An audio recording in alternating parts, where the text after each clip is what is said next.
On voulait, donc là c'est une action intersyndicale, Ouais. hein, donc les camarades de Sud et les camarades de la CGT sont présents sur le festival aujourd'hui, hein, pour le démarrage du festival, pour montrer que même pendant les vacances, on pense au président de la République, on pense surtout à la loi travail qui va faire d'énormes dégâts pour l'ensemble du monde du travail. Et voilà, c'était pour montrer que même en vacances, on reste vigilant, on reste mobilisé et on prépare la rentrée, puisque le 15 septembre, il y aura une grève nationale interprofessionnelle et on distribue une petite carte voilà, qui permet aux gens, s'ils le veulent, d'écrire au président de la République pour voilà, leur signifier que on pense à lui et on l'attend à la rentrée. D'accord.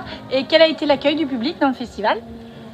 Alors l'accueil est très bon, on est face à des gens qui sont très réceptifs, qui viennent nous voir.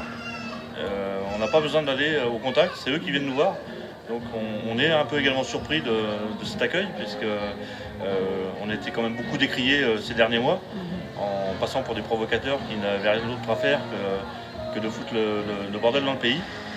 Et c'est vraiment une expérience enrichissante aujourd'hui, oui, effectivement.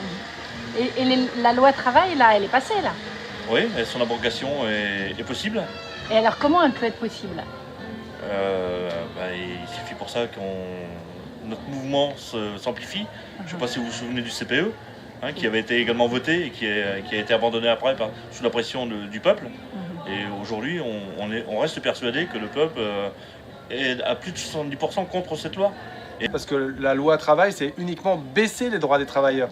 Il n'y a rien à espérer de positif, c'est uniquement vers le bas. Et les gens l'ont bien compris. Donc effectivement, il y a un enjeu très fort pour la rentrée, pour le 15 septembre. Je pense qu'il faut penser aussi au 16, au 17, au 18 et au jour après. C'est-à-dire que si on pense uniquement se mobiliser le 15, c'est sûr ça ne suffira pas. Il faut continuer la lutte. Il faut que les travailleurs dans les entreprises, là où ils vivent, prennent conscience que rien ne se fera sans eux. Et le gouvernement veut tenter de nous faire croire qu'on n'a pas de levier, on n'a pas de moyens de pression. Sauf qu'en 1936, ça s'est passé comme ça. En 1968 aussi. Et on a des luttes victorieuses aussi sur le bassin. On a la SBFM, on a ILROM, on a dans un autre domaine le Peuple des Dunes qui s'est mobilisé contre l'extraction du sable au large de Groix. On ne gagne pas tous les coups. Par contre, si on ne se bat pas, on est sûr de perdre.